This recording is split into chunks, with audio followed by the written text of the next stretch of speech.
The baby shower invitation had arrived 6 weeks ago, cream-colored with delicate pink ribbons. My sister Elena had organized everything, she always did. She'd reserved the private dining room at Lucia's, the upscale Italian restaurant downtown where our family celebrated every milestone. She'd chosen the menu, coordinated the guest list, and sent me a link to a registry she'd created on my behalf. "Since you probably don't have time to do it yourself," she'd said on the phone. "With work and everything." By work and everything, she meant my job as a freelance graphic designer. At least that's what I'd told them years ago, and they'd never asked for more details. It was easier that way. Now, at 8 months pregnant, I sat in a chair decorated with white tulle and baby pink bows while 30 women I'd known my entire life celebrated my upcoming motherhood. My mother sat to my right, Elena to my left, both of them playing their roles perfectly, the concerned mother and the capable older sister, united in their worry about my future. "Open mine next," my Aunt Rosa said, pushing a large gift bag across the table. Inside was a second-hand baby monitor, still in decent condition but clearly used. "I saved this from when my grandson was born. No sense in you spending money you don't have on a new one." "That's very thoughtful," I said, meaning it. Aunt Rosa was kind even if her charity sometimes stung. "Practical," my mother corrected, nodding approvingly. "That's what you need right now, Mija. Practical help. Not expensive things you can't afford to replace when they break." I folded the tissue paper carefully and reached for the next gift. The shower continued like this. Well-meaning presents that were either second-hand, deeply discounted, or accompanied by comments about my financial situation. Baby clothes from consignment shops. A stroller my cousin was done with anyway. A crib that my mother's friend's daughter had used for all 3 of her children. "It's still sturdy," the friend assured me. "Your baby won't know it's not new." "I appreciate it," I said, and I did. These women were trying to help in the way they knew how. They'd decided I was struggling and they were rallying around me with the resources they had. It wasn't their fault I'd never corrected their assumptions. Elena stood up when the gift opening finished, tapping her wine glass to get everyone's attention. "Before we have dessert, I want to say a few words about my sister." I braced myself. "Sophia has always been independent," Elena began, her voice warm with what anyone else might mistake for admiration. "Even when we were kids she wanted to do everything herself. Never asked for help. Never wanted advice. Just stubbornly determined to figure things out on her own." Several women nodded sympathetically. "And now she's about to become a mother," Elena continued. "Which is wonderful. We're all so happy for her. But," there was the but I think we all have some concerns," Elena said, her eyes sweeping the room. "Sophia is 34, she's single, she works from home doing freelance design work, and she lives in a studio apartment in Queens." "It's a nice studio," I offered mildly. "It's 400 square feet," Elena said as if I didn't know. "There's barely room for you, let alone you and a baby and all the things babies need." My mother jumped in, her concern genuine even if misplaced. "We're worried, Mija. Baby is expensive. Diapers, formula, clothes they grow out of every month, doctor's visits, childcare when you need to work. Have you thought about how you're going to manage all that?" "I've thought about it," I said quietly. "Because we're here to help," Elena said quickly. "That's what family does. Mom and I have been talking and we think you should move in with one of us. At least for the first year." "Move in?" I repeated. "You live in a studio apartment. How will you afford a baby?" Elena said, her voice rising slightly with emotion. "Be realistic, Sophia. You work maybe 20 hours a week doing logo designs and website layouts. That's not stable income. That's not enough to raise a child on." "Elena," I started. Emma agreed. "She can barely pay her bills." My mother's voice was heavy with worry. "Last Christmas you said you were being careful with money. At Easter you didn't come to the family dinner because you said you had a work deadline, but I think you just couldn't afford the hostess gift. We're not judging you, sweetheart. We're trying to help." I didn't respond. What could I say? That I'd skipped Easter dinner because I'd been in London meeting with a client about a $2 million design contract? That being careful with money meant I was restructuring my investment portfolio? That my studio apartment in Queens was a choice, not a necessity? They wouldn't believe me. And more importantly, they wouldn't understand. "We could turn the guest room into a nursery," my mother offered. "You could stay with me. I'm retired now, so I could help with the baby while you work. Or you could stay with Derek and me," Elena added. Derek was her husband, a dentist with a successful practice. We have that finished basement. It's basically an apartment. You'd have your own space, but we'd be right there if you needed anything. That's very generous, I said carefully. But I'm fine where I am. Fine. Elena's voice pitched higher. Sophia, you're about to have a baby. Alone. In a tiny apartment. Working a job that barely covers rent. That's not fine. That's a disaster waiting to happen. My Aunt Carmen, who'd been quiet until now, spoke up. Maybe she has savings we don't know about. She lives in a studio apartment, Elena repeated as if this proved everything. If she had savings, she'd be living somewhere better. I like where I live, I said. That's not the point, my mother said gently. The point is that babies need space. They need stability. They need resources. And Sophia, sweetheart, we just want to make sure you have those things. I appreciate your concern. It's not just concern, Elena interrupted. It's reality. Let me break this down for you. She pulled out her phone and I realized with sinking dread that she'd actually prepared a presentation. I did some research, she said, swiping to pull up a spreadsheet. The average cost of raising a child in New York for the first year is approximately $15,000. That's diapers, formula, clothes, medical expenses, and other necessities. It doesn't include childcare, which in Queens averages $1,500 a month. She looked up at me. Sophia, that's $33,000 for the first year alone. Do you make $33,000 a year doing freelance design? Every woman in the room was watching me, waiting for my answer. I'm financially secure, I said quietly. That's not what I asked, Elena pressed. Do you make $33,000 a year? Elena, that's personal. Aunt Rosa tried to intervene. She's my sister and she's about to have a baby she can't afford, Elena said, her voice breaking. I'm sorry if this is uncomfortable, but someone needs to be realistic here. Tivia, I love you. We all love you. But you need help and you're too proud to admit it. She turned to address the whole room. I think we should organize a support system. Mom and I will cover the big expenses. The crib is taken care of, obviously, and we can help with clothes and diapers. But I think we should set up a rotation. Different people can bring meals for the first month. We can create a babysitting schedule for when Sophia needs to work. We can. Elena, stop, I said firmly. I'm trying to help you. I know you are. But I don't need. The door to the private dining room opened, cutting off my response. A man in a suit entered the restaurant. He was tall, silver-haired, carrying a leather portfolio that probably cost more than most people's monthly rent. He scanned the room, his eyes finding me immediately. Ms. Rivera? He said, his voice professional and calm. Every head turned to look at him, then back at me. I apologize for interrupting, he said, walking directly to where I sat. But you weren't answering your phone and these documents require your signature today. The deadline for the trust fund establishment is this afternoon. I felt my face heat up. Robert, this isn't a good time. I understand, he said not unkindly. But the attorneys are waiting. The trust fund needs to be established before the baby is born for tax purposes.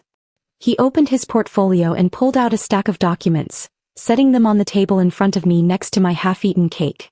Ms.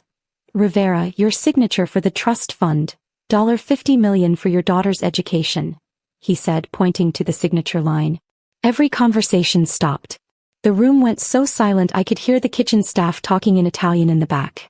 50. My mother's voice was barely a whisper. 50 million. Robert either didn't notice or didn't care about the shocked silence. He continued in his professional tone. The fund is structured to disperse quarterly installments starting when she turns 18, with full access at 25. But as we discussed, you wanted the initial investment to be substantial enough to ensure growth even in volatile markets. He added, should I prepare the nursery at your estate or the Manhattan townhouse? My sister's hand froze over her cake. The estate, I said quietly, taking the pen he offered. The townhouse is too small for a full nursery setup. We'll use it for occasional stays. Excellent choice, Robert said. The estate's nursery designer will begin work next week. She has your preferences on file. Gender-neutral colors, natural materials, the Montessori-style setup you requested. I signed the documents quickly, aware that 30 pairs of eyes were boring into me. Wait, Elena said faintly. What estate? What townhouse? Robert glanced at her, then back at me. Should I? It's fine, I said, signing the last page. They were going to find out eventually. Find out what? My mother demanded, her voice rising. Sophia, what is he talking about? Robert closed his portfolio. I'll leave you to your celebration. Ms. Rivera, the estate staff will have everything ready for your arrival next month. Your property manager confirmed the nursery construction is on schedule. Thank you, Robert. He nodded and left, and in his wake the silence was deafening. Elena found her voice first. Someone needs to explain what just happened. Right now. I took a breath. This wasn't how I'd wanted to do this, but maybe it was time. Robert Thornton is my financial advisor, I said. He's been managing my portfolio for the past 8 years. Your portfolio, my mother repeated numbly. Sophia, what portfolio? My investment portfolio. Stocks, bonds, real estate holdings, private equity investments. Robert handles the day-to-day management while I focus on my actual work. Actual work? Elena's voice was strangled. You said you did freelance graphic design. I do, I said. Sort of. I mean, that's how it started. My Aunt Rosa was staring at me like I'd grown a second head. The trust fund. He said $50 million. For the baby's education, I confirmed. It seemed like a reasonable amount. Covers university anywhere in the world, graduate school if she wants it, plus seed money if she wants to start a business. Reasonable, Elena whispered. $50 million is reasonable. For an education fund, yes, I said. It's separate from the other trusts and her inheritance. This is specifically for education and early career support. My mother's face had gone pale. Other trusts? Inheritance? Sophia, what are you talking about? I realized there was no going back now. Might as well tell them everything. 12 years ago I designed a logo for a startup. I began. They couldn't afford to pay me, so they offered me equity instead. 3% of the company. I figured why not? I wasn't doing anything with the logo anyway, and 3% of nothing is still nothing. What startup? Elena asked. A little app you might have heard of, I said. It's called StreamView. They do video streaming. The recognition dawned slowly. StreamView was everywhere. The third largest streaming platform in the world, behind only Netflix and Amazon. You own part of StreamView? My mother said. 3%, I confirmed. Which sounds small, but the company is currently valued at $47 billion. So my share is worth approximately $1.4 billion. You could have heard a pin drop. Billion, Aunt Carmen breathed. With AB. With AB, I agreed. Though obviously it's not all liquid. Most of it's still in stock. But I've been gradually diversifying over the years, which is why I have the real estate holdings Robert mentioned. The estate, Elena said, still processing. You said you owned an estate. In Westchester, I confirmed. 40 acres, main house, guest house, pool, stables. I bought it 5 years ago. It was a good investment. The property's already appreciated 30%. And a Manhattan townhouse, my mother added faintly. Upper East Side, I said. 4 bedrooms, historic building. I use it when I need to be in the city for meetings. The studio in Queens, I looked at Elena, is where I actually do my design work. It's quiet. No distractions. Rent is cheap. Why would I waste money on expensive Manhattan space when I have a studio that works perfectly fine for what I need? Elena was shaking her head slowly. This doesn't make sense. You drive a 2012 Honda Civic. It runs great, I said. Gets good gas mileage. Easy to park. You shop at Target. Target has good maternity clothes at reasonable prices. Why would I pay $200 for a maternity dress I'll wear for 3 months when I can get one at Target for $30? You never go on vacation. I went to Tokyo last spring, I corrected. And Paris in the fall. You assumed I couldn't afford vacations. I just didn't tell you where I was going. My mother was crying now. Why would you hide all this from us? I didn't hide it, I said gently. I just didn't announce it. Mom, 12 years ago when StreamView first started getting successful, I told you I'd made a good investment. You said, that's nice, Mija, and changed the subject to Elena's promotion at work. I don't remember that, she said. I do, I said. I remember all the times I tried to share my success with you, and you dismissed it or minimized it or changed the subject because it didn't fit your narrative about who I was supposed to be. What narrative? Elena demanded. The struggling younger sister, I said. The one who made questionable choices. The one who needed guidance and help in saving from herself. You decided years ago that I was irresponsible and financially unstable, and nothing I did could change your mind because you needed me to be that person. That's not fair, Elena protested. Isn't it? I looked at her directly. Elena, do you remember 3 years ago when I offered to invest in Derek's dental practice expansion? You laughed and said I was sweet, but you needed actual capital, not freelance money. Her face flushed. I didn't mean. You didn't ask what I meant by investment capital. You just assumed I had maybe a few $1,000s saved up. The actual amount I was offering was $500,000. Derek, Elena's husband, made a choking sound from where he'd been standing quietly by the wall. $500,000? Elena whispered. $500,000, I confirmed. Which you would have known if you'd asked. But you didn't ask. You assumed. Just like you assumed I was broke. Just like you assumed I couldn't afford a baby. Just like you assumed I needed to move in with one of you. I turned to my mother. And Mom, remember 2 years ago when you had that medical scare? The insurance wouldn't cover the specialist you needed. She nodded slowly. I paid for it, I said. The consultation, the tests, the treatment. $47,000. I called the billing office directly and paid the entire amount. You said it was a billing error, my mother said. That the insurance company had made a mistake. I lied, I said simply. Because if I told you the truth, you would have insisted on paying me back. You would have felt indebted. It was easier to let you think it was a clerical error. Aunt Rosa spoke up, her voice shaking. The community center. 5 years ago when we were going to lose it because we couldn't make the mortgage payment. Someone made an anonymous donation that saved it. I met her eyes. Not that anonymous. That was you, she gasped. That was $200,000. We thought it was some wealthy benefactor who wanted to stay unknown. It was, I said. I'm the wealthy benefactor. I just wanted to stay unknown. The room was silent again, everyone processing this information. Why? My mother finally asked. Why keep it secret? Why let us worry about you? Why let us think you were struggling?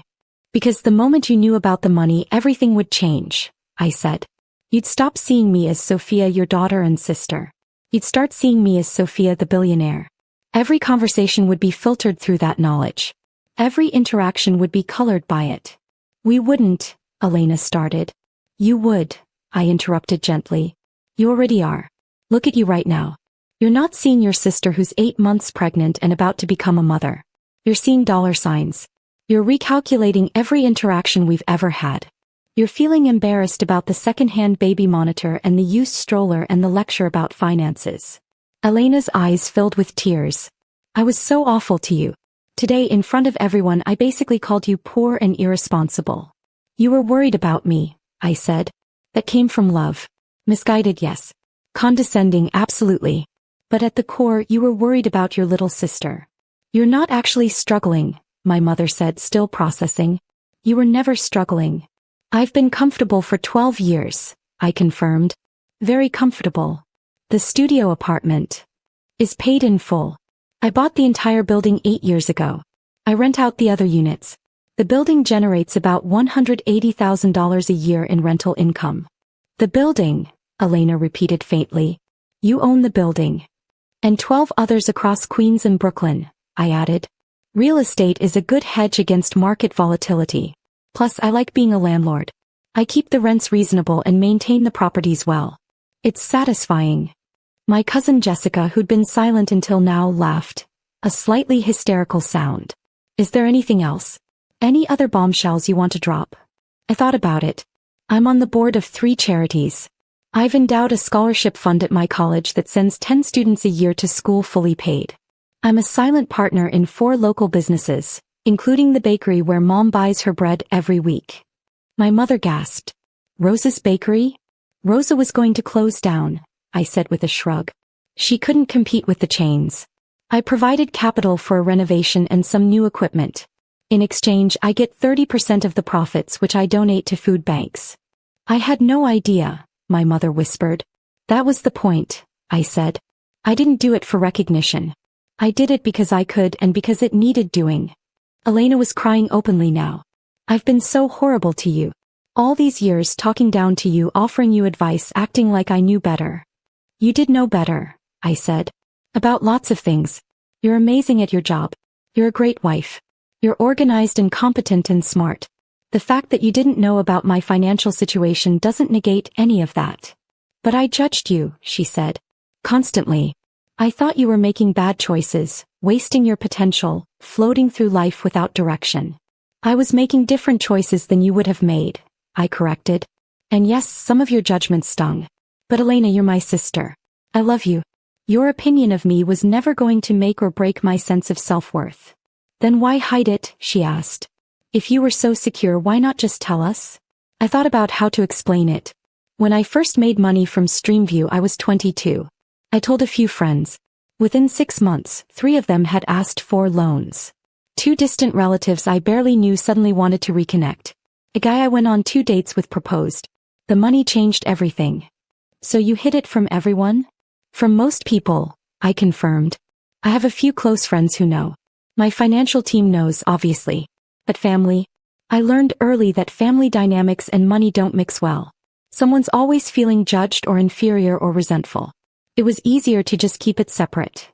Separate, my mother repeated. You kept your entire life separate from us. Not my entire life, I said. I shared the important things. I just didn't share my bank balance. That's a pretty significant omission, Elena said. Is it? I challenged. If I'd been a teacher making $50,000 a year, would you have needed to know my exact salary? If I'd been a nurse or an accountant or anything else, would you have demanded to see my tax returns? No, she admitted. But nothing, I said firmly. My financial situation is my business. I chose to keep it private. That's not a betrayal. That's a boundary. My mother wiped her eyes. But the baby. Sophia, you let us plan this whole shower around the assumption that you couldn't afford things. We brought you second-hand items. Which I'm grateful for, I interrupted. Mom, do you think the baby will care if her monitor is new or used? These are practical gifts given with love. I appreciate them. But you could have told us, she insisted. You could have spared us the embarrassment. Of caring about me? I said. Of wanting to help?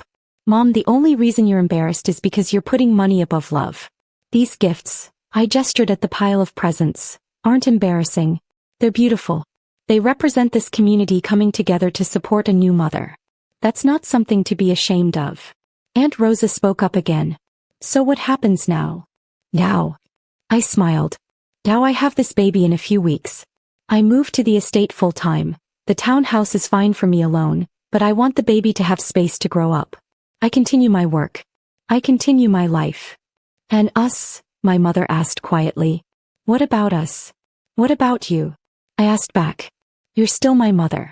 Elena is still my sister. Nothing about our relationships has to change except your perception of my bank account. But everything's different now, Elena said. Is it? I challenged. Am I different? Did I fundamentally change as a person in the last 15 minutes? Or did you just learn new information about circumstances that existed all along? He thought about that. You're right. You're the same person. Exactly. I'm still the sister who calls you every Sunday. Who comes to family dinners. Who sent Derek that dental journal article because I thought he'd find it interesting. The money is just a detail. $1 billion detail, my cousin Jessica muttered. Yes, I agreed. But still just a detail. It doesn't define me any more than your job defines you or Mom's retirement defines her or Elena's marriage defines her. Easy to say when you're the billionaire, Jessica said, but there was no real heat in it. Is it? I asked. Because from where I'm sitting, having money has complicated my life more than it's simplified it. I can't trust new people who find out. I can't casually mention vacation plans without people making assumptions. I can't help people without them wondering if I'm showing off or pitying them. I looked around the room. Money is supposed to make life easier. But what it actually does is make every relationship more complicated. Which is why I've been so careful about who knows. Not because I'm ashamed, but because I wanted to preserve something real in a world that often feels very fake. My mother came over and took my hand. I'm sorry, Mija. For not seeing you. For making assumptions. For treating you like you needed saving. You were being a mother, I said. Mothers worry. It's in the job description. But I should have asked more questions. Should have listened better. Should have trusted that you knew what you were doing with your life. Yes, I agreed. You should have. But you're here now learning. That's what matters. Elena joined us, taking my other hand. I'm sorry too. For being condescending and judgmental and thinking I knew better. Apology accepted, I said. But Elena, you need to understand something. I don't need you to manage my life. I need you to be my sister.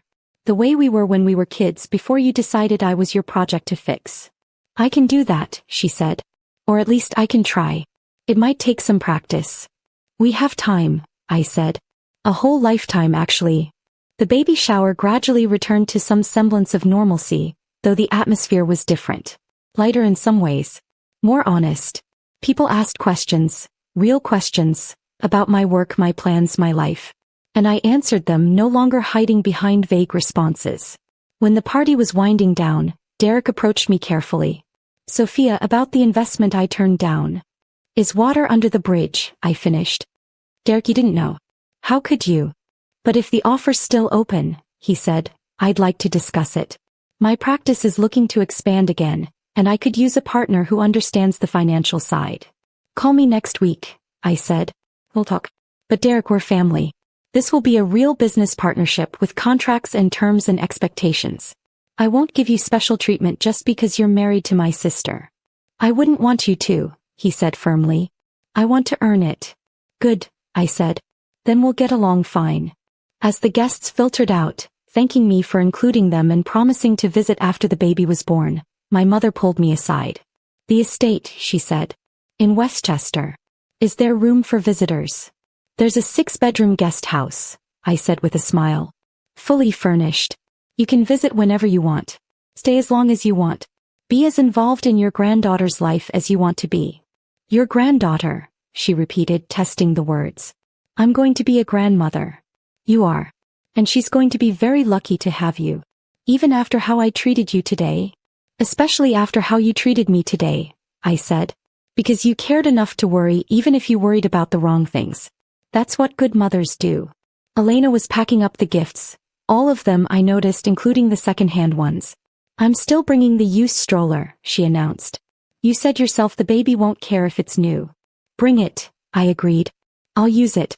Though maybe not the crib. That one actually looks a little unsafe. I'll buy you a new crib, she said immediately. The best one. The safest. Elena, I interrupted gently. Right, she said, catching herself. Sorry. You'll buy your own crib. Because you can afford to buy all the cribs in America if you want to. I probably won't buy all the cribs in America, I said. But yes, I'll handle the crib. She laughed and it sounded almost normal. This is so weird. It is, I agreed. But we'll figure it out. That evening, back at my studio apartment, my building, I mentally corrected, I called Robert. I'm sorry about today, I said. I know that wasn't how you wanted to handle the trust fund documents. Your family needed to know, he said diplomatically. Better that it happened naturally than through some coordinated reveal. There was nothing natural about that, I said, but I was smiling. How are you feeling? Tired. Pregnant. Relieved actually. I didn't realize how much energy it was taking to maintain the fiction. Will they treat you differently now? Probably, I admitted. At least for a while. But I think we'll find our way to something real.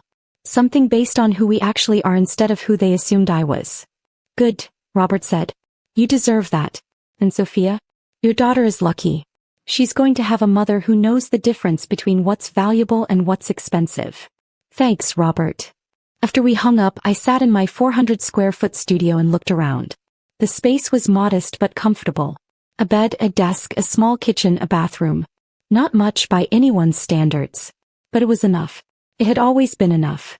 Tomorrow I'd start preparing to move to the estate. I'd set up the nursery in the main house, with the gender-neutral colors and natural materials and Montessori principles I'd carefully researched. I'd prepare to welcome my daughter into a world of space and opportunity and unconditional love. But tonight I sat in my studio, my first property, the place where I'd started building my life, and felt grateful for the journey that had brought me here. And for a family that, despite everything, still loved me.